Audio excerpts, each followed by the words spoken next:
بسم الله الرحمن الرحيم إن الحمد لله نحمده ونستعينه ونستغفره ونؤمن به ونتوكل عليه ونعوذ بالله من شرور أنفسنا ومن سيئات أعمالنا من يهده الله فلا مضل له ومن يضلله فلا هادي له ونشهد أن لا إله إلا الله وحده لا شريك له ونشهد أن سيدنا ونبينا ومولانا محمدا عبده ورسوله صلى الله تبارك وتعالى عليه وعلى آله وصحبه وبارك وسلم تسليما كثيرا أما بعد فقد قال الله تعالى في كتابه العزيز بعد أعوذ بالله من الشيطان الرجيم بسم الله الرحمن الرحيم كنتم خير أمة أخرجت للناس تأمرون بالمعروف وتنهون عن المنكر وتؤمنون بالله ولو آمن أهل الكتاب لكان خيرا لهم منهم المؤمنون وأكثرهم الفاسقون وقال النبي صلى الله عليه وآله وصحبه وسلم خير الناس أنفعهم للناس أو كما قال عليه الصلاة والسلام. Brothers and sisters, I would like to ask you a question this afternoon. I would like to ask you a question, and before you answer this question in your mind, I would like you to contemplate deeply on this question.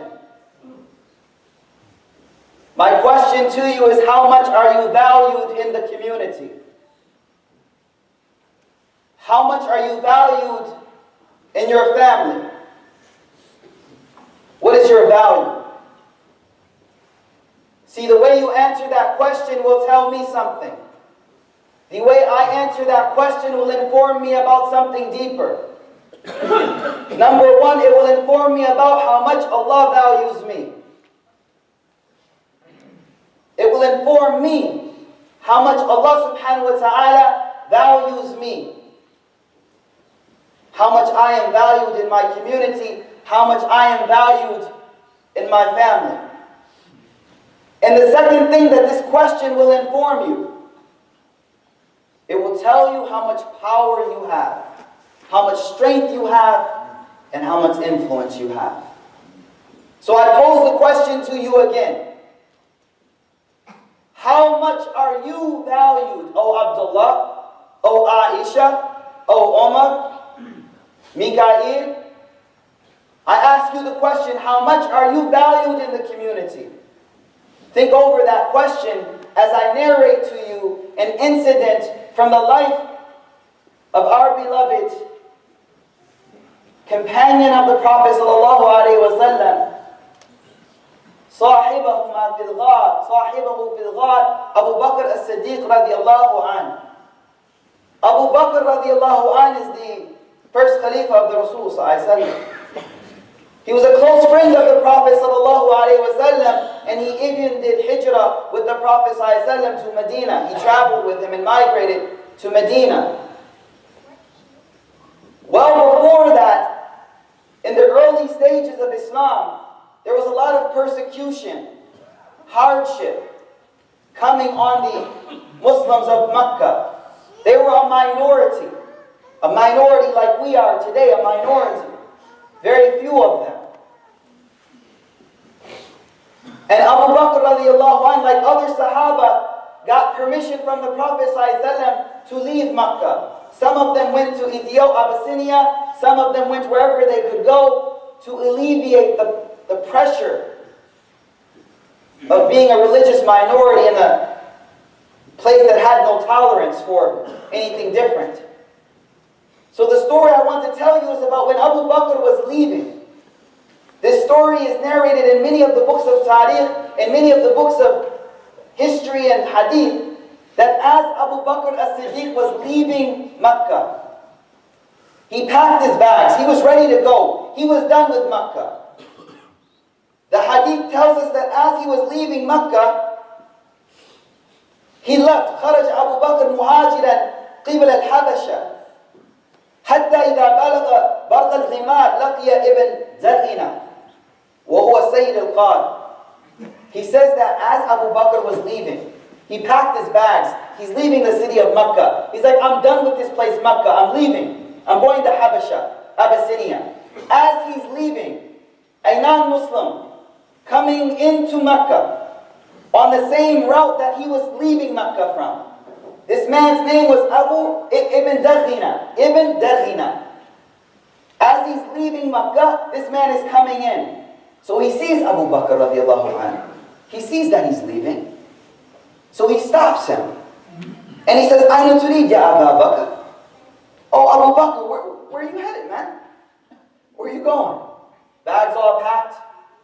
Looks like you're going somewhere for a long time. What's up? He says, أخرجني قومي. It's like, man, my people kicked me out. فأنا أريد أن أصيح في الأرض. I'm going to travel the world. I'm going to worship Allah subhanahu wa ta'ala. فأعبد ربي. قال ابن دغنة. He says, Listen to this statement. I want you to reflect now on my first question.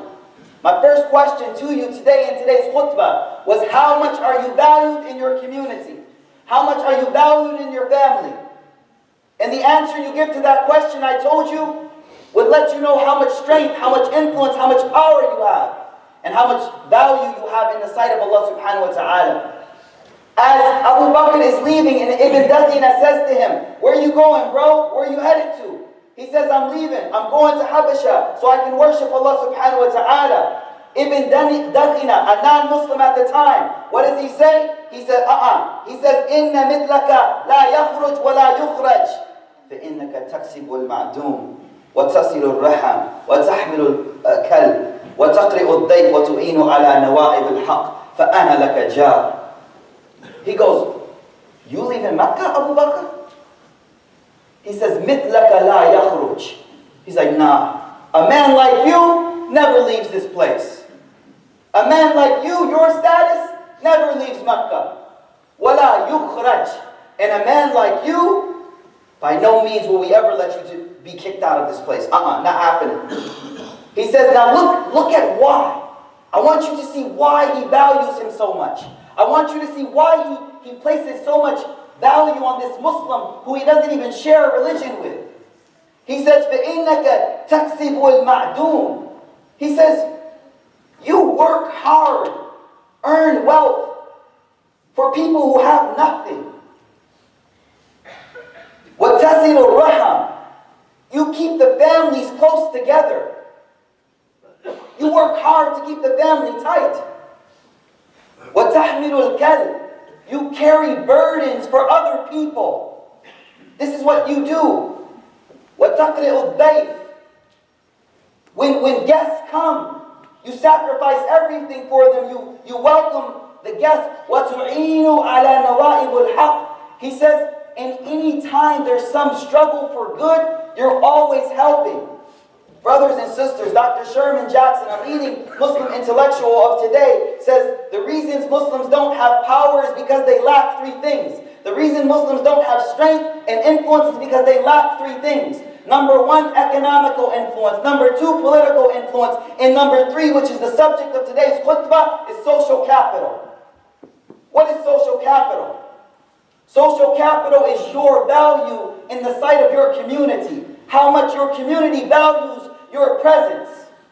See, when Abu Bakr radiallahu anh said, I'm leaving Mecca, his social capital was so high that those who were not even Muslims said, bro, you're not leaving this place because we value your presence here. Meaning he had a lot of social capital there.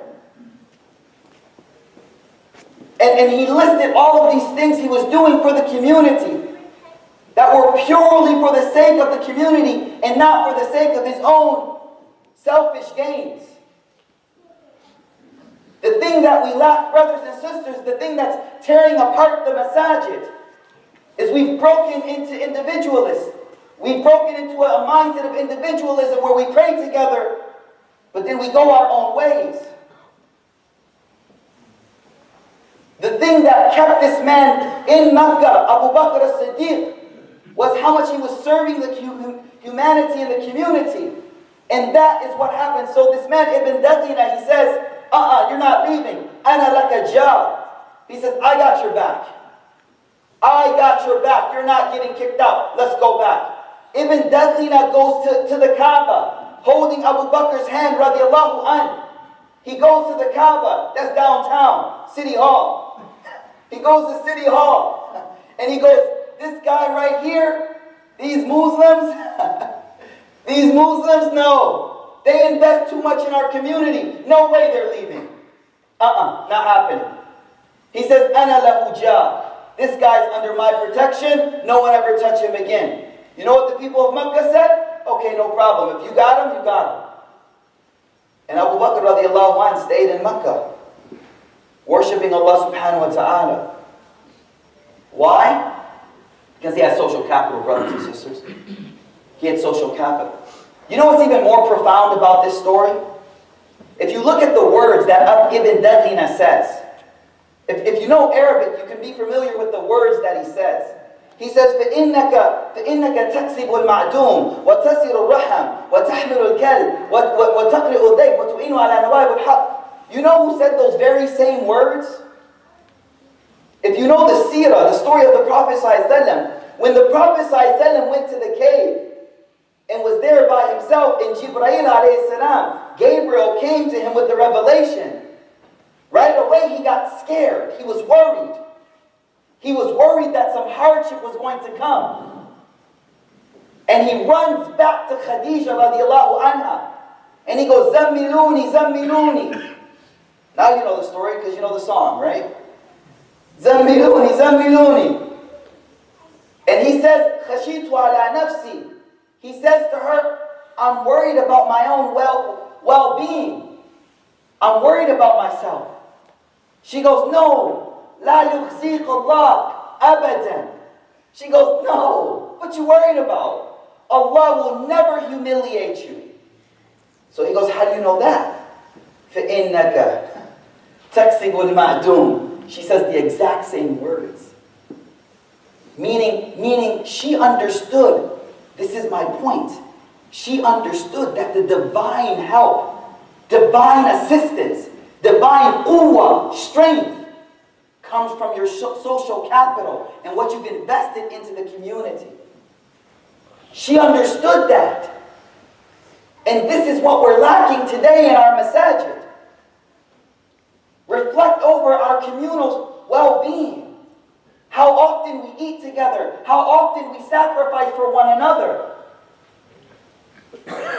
My question to you, if you put a for sale sign, if you put a for sale sign in front of your house today, look at the story of Abu Bakr. He's like, I'm leaving, I'm gone. I'm done with Tulsa. Imagine you put up a sign tomorrow, for sale, house for sale. Here's my question to you. Will your next door neighbor come to you and say this? Hey Muhammad, how much? Y'all didn't get the joke. Or will your next door neighbor come and be like, yo, Muhammad, nah, you can't leave, man. You got to stay. Why are you leaving, Muhammad? We can't have you leaving this neighborhood. We need you. We need you here. No way you're leaving. When it snows, you shovel. I don't know if it snows here. You shovel when the leaves fall. You rake up the leaves. You take care of this on the street. You take care of this. You look out for the kids. No, Muhammad, you can't leave this neighborhood. No way. Or would you put the sign up and the next door neighbor comes and goes, Muhammad, how much you selling it for? How much? That's my question to you. If you told the people in the masjid, hey guys, I'm moving to Dallas. That's where I'm at, so if you want to come. Right? I'm moving to Dallas. Will the brothers in the community, sisters in the community go, La inna mithlaka la yakhruj. No, you're not leaving. What does it take? You're staying. Or will they go, who's Muhammad? Muhammad who? Muhammad, which one? I never seen him before. Hey, bro, where's his house at? Think about this question. Because the answer you give to that question tells about how much you've invested in the community. And social capital is this. Social capital is when you invest in things for the community that don't necessarily benefit yourself. When the people around you see you investing in things that you don't benefit. Let me give you another example from the seerah of the Prophet ﷺ. When the Prophet ﷺ arrived at Medina, we all know the story, he moved to Medina. When he moved to Medina, there were only a few wells of water that had sweet, palatable water. One of them was called Bi'r Ruma. So the Prophet ﷺ and a Jew owned this well. And this Jew would sell sell water by the cup. By the cup. Shurba, ma, fulus. You want to drink of water? Pay up. 1 cup. So Rasul ﷺ, he goes, we have a social calamity here. We have a social problem here. He gathers the Sahaba. He says, who's going to buy this well? Who's gonna alleviate this social problem for the entire community, Muslim and non-Muslim alike? Who answers the labayk? Which Sahaba says labayk? Uthman bin Affan radiyallahu ta'ala anhu. He says, Ya Rasulullah, I'll take care of it. He goes to the Yahud, the Jew that was owning the well. He goes, I want to buy this well from you. He says, you can't afford it. He says, name a price. He names a price. He says, sold. It's mine. He goes, no, hold on. Double. Whoa, we just agreed. So what? Double. Take it or leave it. Uthman bin Affan, he goes, sold. It's mine. He goes, oh, I got this guy. How far can I take him? He goes, triple. He goes, 4 times. Uthman goes, sold, sold, sold. Then he says one last thing. He says, okay, 4 times the original price, but you only get water twice a week. SubhanAllah. Uthman goes, sold. I'm your man. I got it. Uthman bin Affan comes back to Rasul sallallahu alaihi wasallam. He says, Ya Rasulullah, you know this social problem we had? This problem of water? Brothers and sisters, if you think this is a third world early century problem, you must be delusional, because in Flint, Michigan, they still don't have water today. If you think this is a third world problem and a historic issue, you must be delusional, because people in Flint, Michigan today, 2000 and almost 19, still don't have clean drinking water. He comes back to Rasul sallallahu alaihi wasallam. He says, Ya Rasulullah, I bought the well, but we only got it for 2 days. Rasul sallallahu alaihi wasallam is happy. On the Muslims' day, free water. So what happened is, this Yahud is selling water 3 days a week, and the Muslims are giving water free twice a week. So guess when everybody comes to the well? On the Muslim day. On the Muslim day is the day for free water. Immediately the Yahud realizes, my bazaar is done. My business is closed. He comes to Uthman. He says, Ya Uthman, you want to buy those other days? He says, how much? Now the tables have turned. Now the tables have turned. But I ask you to reflect on the value that the non-Muslims must have had for Uthman bin Affan. Imagine the social capital that the Muslims were building so that non-Muslims in that community were benefiting from their presence there. This is what I want us to reflect upon. I want you to answer this question. How much do people around you value you? How much are you contributing to their well-being, in spite of the fact that you may even lose for the well-being of others? When you get to that level of giving, you will be the strongest man in the community. You will be the strongest sister in the community. You will be the most influential person in the community, because everyone around you values you. I ask Allah subhanahu wa ta'ala to give us that social capital. I ask Allah subhanahu wa ta'ala to open the eyes of the 3rd generation Muslims here, so they can realize that your parents worked to secure economic capital. It's now your turn to secure the social capital. That's the key. The key is the shabab here. The key is the shabab, the youth. It's for the youth to understand that in your school, on your campus, and at work, it's your social capital that gives you influence. And it is your deen Islam that tells you that your Lord's loving you, your Lord's value of you lies in the community's value of you. كنتم خير أمة أخرجت للناس. أقول قولي هذا وأستغفر الله لي ولكم ولسائر المسلمين فاستغفروه إنه هو الغفور الرحيم.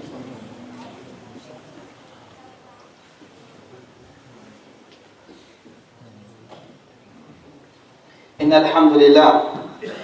الحمد لله نحمده ونستعينه ونستغفره ونؤمن به ونتوكل عليه ونعوذ بالله من شرور أنفسنا ومن سيئات أعمالنا من يهده الله فلا مضل له ومن يضلله فلا هادي له ونشهد أن لا إله إلا الله وحده لا شريك له ونشهد أن سيدنا ونبينا ومولانا محمد عبده ورسوله صلى الله تبارك وتعالى عليه وعلى آله وصحبه وبارك وسلم تسليما كثيرا أما بعد. Brothers and sisters, when Abu Bakr radiallahu ta'ala anhu became Khalifa, when he took the role of chief of the state, he was the leader of the Muslim Ummah at that time. The morning he woke up, and it was the morning after they did bay'ah with Abu Bakr radiallahu anhu. So he had officially become now the Khalifa, the leader of all of the Muslims. He got up like a normal day. And the narration, which is in many books of Tariq, says, لَمَّا اسْتُخْلِفَ أَبُو بَكْرَ الصِّدِّيقُ رَضِيَ اللَّهُ عَنْهُ أَصْبَحَ غَادِيًا إِلَى السُّوقِ. He said that the morning he became Khalifa, he woke up like a normal morning, prayed Fajr, everything, and he غَادِيًا إِلى السُّوقِ. He was going to the marketplace. وَكَانَ يَحْلِبُ لِلْحَيْءِ أَغْنَامَهُمْ. And the reason he was going is because there was a tribe of people who he used to milk their livestock for them. Every day he would wake up in the morning, Abu Bakr as-Siddiq, he would wake up in the morning and milk the livestock of this tribe so that they would have milk to drink, so their families would have milk to drink early in the morning. This is social capital, brothers and sisters. That family values him. The children of that family, they see this Abu Bakr coming, they know it's time to get full. They value his presence. So one of the jariyas, she goes, فَلَمَّا بُويَ قَالَ الْجَارِيَ مِنَ الْحَيْءِ. When Abu Bakr radiallahu anh became the Khalifa, one of the young girls from the tribe, she goes, الآن لا يحلب لنا. الآن, he's a big guy. He's not going to milk goats for us no more. He's Khalifa, Amir al-Mu'mineen. So the young girl, she realizes, he used to do this for us, but now it's going to stop. And my point with this story is that as you grow in your status and as you grow in your influence, you must never forget that the key, the young guys know what I'm talking about. The key is how much you're influencing the lives of other people. She goes, Al-an, we don't have no one to milk our goats. Abu Bakr as-Siddiq, he goes, Bala. He goes, no. لَأَحْلَبَنَّهَا لَكُمْ. He says, I'm Khalifa, I'm still every day going to come and milk these goats for you and serve this milk to you. He says, وَإِنِّي لَأَرْجُو أَلَّا يَتَغَيَّرَنِي مَا دَخَلْتُ فِيهِ. He says, this situation I'm in, this control, this job I have now, won't change me. It won't change me. And by that he means I will continue to invest in the well-being of every single person around me. I began today's khutbah on one simple premise. The premise is this. For those who came late, listen to this one question. How much does your community value you? How much does your community value you? How much does your family value you? Based on your answer to that question, I can tell you how much Allah values you. It's reciprocal. And to prove that, brothers and sisters, I'm going to end with one hadith of the Rasul ﷺ, which is in the Arba'een of Imam Nawawi. All the Tullab al-Ilm memorize this hadith regularly. It's one of the 40 hadith that Imam Nawawi has gathered. But it directly speaks to this point. That it's all about how much you invest in the people around you. إِنَّمَا نُطْعِمُكُمْ لِوَجْهِ اللَّهِ. We feed you for the sake of Allah. لَا نُرِيدُ مِنْكُمْ جَزَاءً وَلَا شُكُورًا. We don't want thank you, we don't want jazakallah, because we know our strength lies in our helping people. The hadith I want to share with you is our Rasulullah sallallahu alayhi wa sallam, يقول الله تعالى, he says in a hadith Qudsi, in which he says that Allah subhanahu wa ta'ala says, يَا بَنَ آدَمَ, O children of Adam, I asked you for food, but you didn't feed me. قال ويقول, Rasul says, so the man on Yawm al-Qiyamah will say, Ya Rabbi, how can I feed you? How can I feed you? وَأَنْتَ رَبُّ الْعَالَمِينَ. How can I ever feed you when you are the Lord of everything? So Allah will say to this individual on Yawm al-Qiyamah, He will say, Ama alimta. He's like, don't you know that such and such slave of mine, such and such person was hungry and asked you for food and you didn't feed them?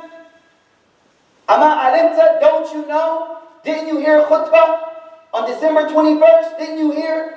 Ama alimta annaka law at'amtahu, that if you had fed that person, you would have found the reward of that with me? Ya bana Adam, the hadith ain't over. Ya bana Adam, O son of Adam, I asked you for something to drink, but you didn't give me anything to drink.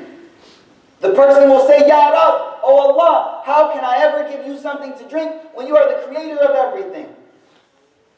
The reply will be the same. Don't you know, didn't you hear that if you had given this person something to drink who asked you, then you would have found the reward for that with me? And the hadith has one more. Listen closely. Allah says, O son of Adam, Yawm al-Qiyamah, man, you standing there. Just you and Allah. No one to look around at. Allah's asking you, Ya bana Adam, O son of Adam, put your name there.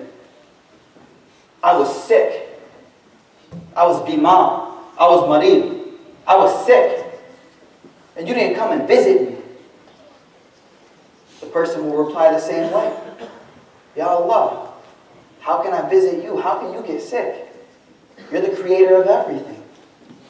Listen to these words. Allah will say to this person, He says, Ama alimta anna abdi fulan marida. Didn't you hear that such and such person was sick? You didn't hear that announcement they just made? That such and such person is sick? You didn't see the message on WhatsApp that such and such person from the community is sick? You didn't know that such and such person was sick? فَلَوْ كُنْتَ عُبْتَهُ لَوَجَدْتَ ذَلِكَ عِنْدِي أَوْ وَجَدْتَنِي عِنْدَهُ. Allah says, don't you know? If you had just went to go see that person, you would have found me in the presence of that person.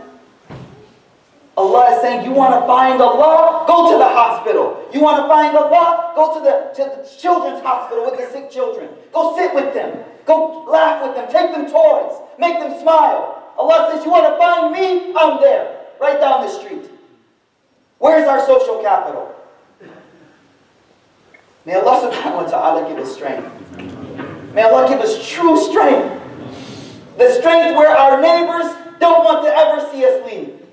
The strength where our neighbors value us. The strength where if I say in the masjid, brothers, I'm moving to Dallas, the whole masjid goes, Kalla, no, we're blocking the door, you're never leaving. Because we need you in this community. May Allah give us tawfiq. May Allah subhanahu wa ta'ala give us tawfiq. إن الله وملائكته يصلون على النبي يا أيها الذين آمنوا صلوا عليه وسلموا تسليما اللهم صل وبارك وأنعم على سيدنا ونبينا ومولانا محمد وعلى آله وصحبه وسلم وارض اللهم عن جميع أصحاب نبيك أجمعين وعن الخلفاء الراشدين أبي بكر وعمر وعثمان وعلي وعن بقية الستة من العشرة المبشرة وعن أهل بيت نبيك أجمعين وأنا معهم بفضلك وجودك وكرمك يا أرحم الراحمين اللهم أعزنا ولا تذلنا يا رب العالمين اللهم أعزنا ولا تذلنا يا رب العالمين اللهم أعزنا ولا تذلنا يا رب العالمين اللهم إنا نسألك حبك وحب من يحبك وحب عمل يقربنا إلى حبك. عباد الله رحمكم الله، إن الله يأمر بالعدل والإحسان وإيتاء ذي القربى وينهى عن الفحشاء والمنكر والبغي يعظكم لعلكم تذكرون. فاذكروا الله تعالى يذكركم وادعوه يستجب لكم ولذكر الله أكبر والله يعلم ما تصنعون. أقيموا الصلاة.